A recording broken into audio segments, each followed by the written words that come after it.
Hello guys and welcome back. So let's keep on going with our greedy snake.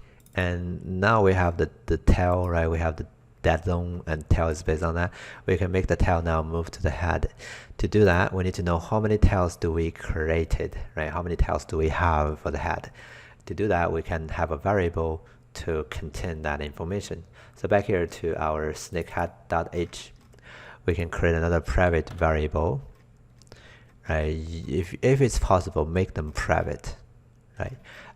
So here I'm going to say t_array, and then a class a tail pointer tails. Now you know by the name of the variable, you know it's a bunch of tails, right? It's not one. So that's why we're doing a t_array. T_array is basically an array of objects, atoms, and this array contains a bunch of a tail pointer. Okay, so t_array is this special type of Unreal Engine's container, right? It's a dynamic array, so it can grow and shrink. I think internally it is based on vector. As you can see, std vector, right? So it's nothing more fancier than some of the template class, I think, but maybe it does have something more. I don't know. Oh, it's not, right? This is great, awesome. Yeah, so what if not? Then maybe there's something else. Containers array. So it's in here actually somewhere. t_array. You can see one of the benefits of Unreal Engine is that you have the full source code available for you to review. So whenever you need to know if there's something wrong, you can read the actual implementation of all the Unreal Engine classes, right? There is even a source code version you can download and can build Unreal Engine from ground up, and you can adjust it to a different engine if you wanted to, right? Now that's not open source, but it's open, right? I think you should still be paying for it, but you can use that version, and you can adjust Unreal Engine to whatever you want. That's one of the benefits of many open source game engines. Also, like Godot, for example, you can build Godot from scratch as well. That's not true for other engines like Unity. You don't have that lower access.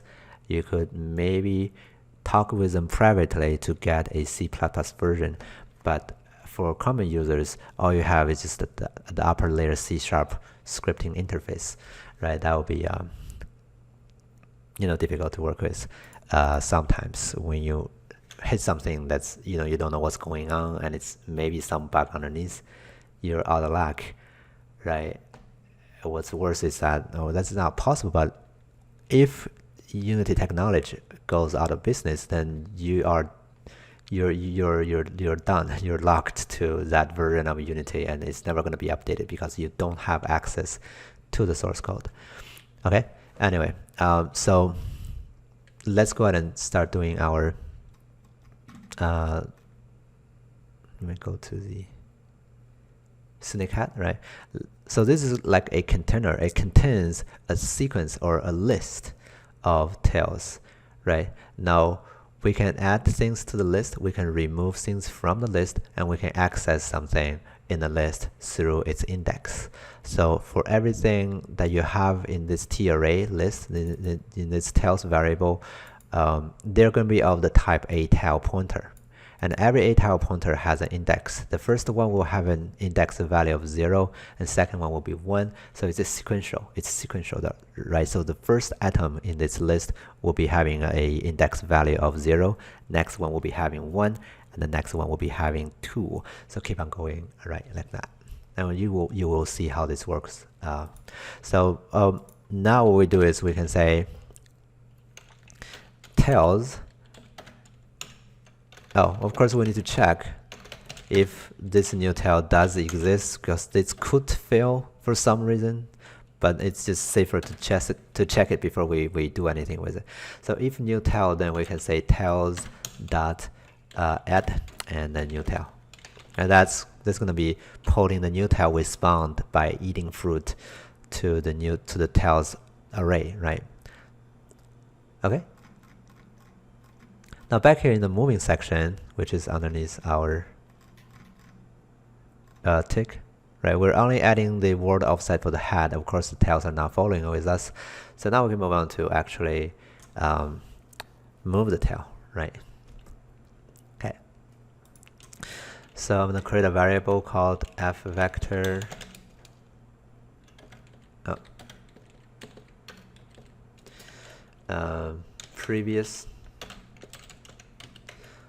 Previous atom or segment section. So we can imagine that for including the head, the snake consists of the head and other tails, and they're all sections. Now I'm going to create a variable called previous section location will be equals to the head location. So get I'm going to use the head mesh get component location. Okay. All right. So that's that, and then we need to move on to offset our actor by moving that. So we remember where this actor is, right? Where the head mesh is, and then we move the actor. That's going to move the head, right? But we know the head where the head was, which is here, right? Because that's stored in this f vector before we move. So this is the previous location of the head, and then we move the head, and then we pass that information to the next section. And for the rest of the things, we need to go through every tail segment, right? So we can do that with a for loop. So you type in 4 parentheses and 2 curly bracket, and you can say int x or I, actually I for index equals to 0. I is going to be smaller than tails dot number, and then you do I plus plus.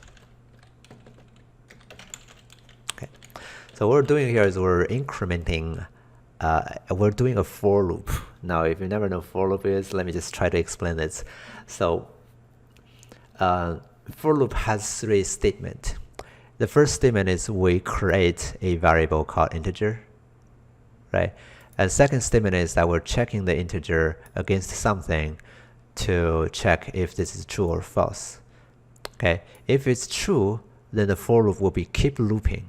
It's gonna keep running and running again what's written in the curly bracket. And the third one is how we wanted to change that integer or this variable here for every loop. Okay, so what's happening now with this setup is that we created an integer called I, and it's starting with a value of 0, right?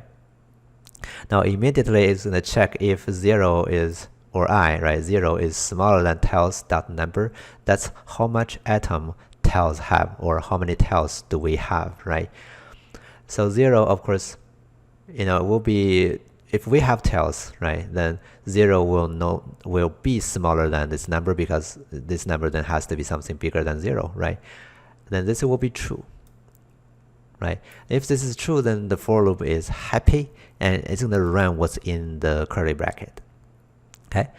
Now, when the loop is finished, it's going to evaluate the last expression here, which will increment I by 1.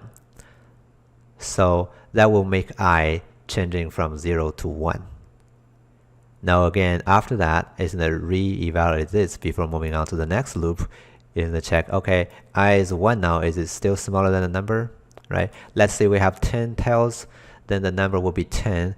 Then 1 is still smaller than 10, so for loop is still happy. It's going to keep running again, right? It's going to run whatever inside of this again.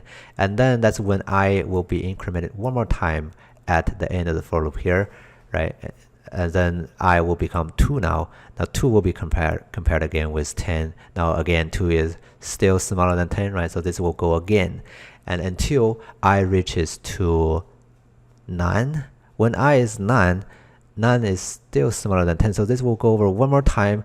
And next time when I increment one more time becomes 10, you know that 10 is no longer smaller than 10. Now that's when for loop breaks.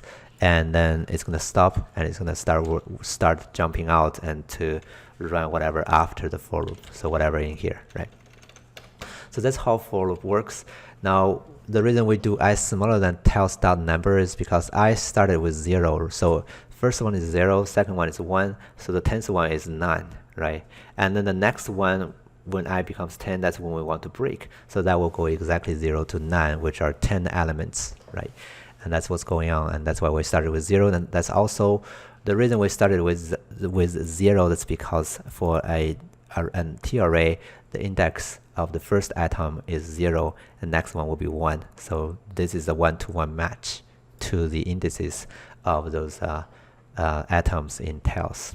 Okay, so that's a lot of things to explain, but now we can really use this for and harness the power of looping. So what we do here is we remember the location first. I'm gonna call so what we can do is we can say f vector current section location will be equals to tails. Now to access one atom of the tails, right, one of the tails in the tails, we can use I now, and then we can get actor location. Okay, and then we're gonna try to move the vector now. So we can say tails, move the current tail now. I add actor world offset. Okay, and that's not add. We don't have to add actually. We set actor location because we know the next location already. It's going to be the previous one. This one, previous section location. Now, if this is the first tail, then previous one will be the head. But the next one will not be the head anymore. That next one will be this one's previous location, which will be the current section location. We remembered it first.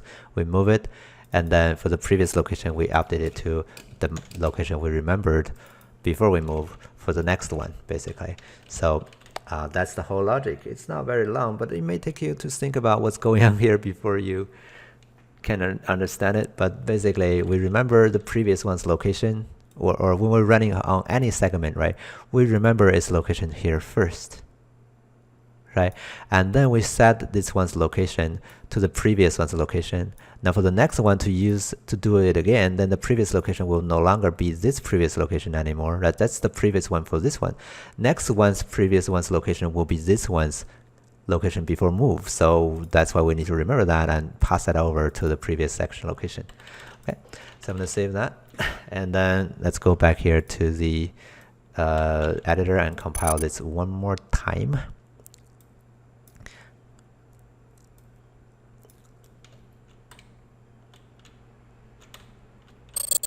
And then we run the game. You can see now the dots are start to following us, which is cool. Every time we overlap with the fruit, we got a new dot added. Right, we're almost done with the basic mechanic. If I ever go back and hit the tail, I'm dead. Right.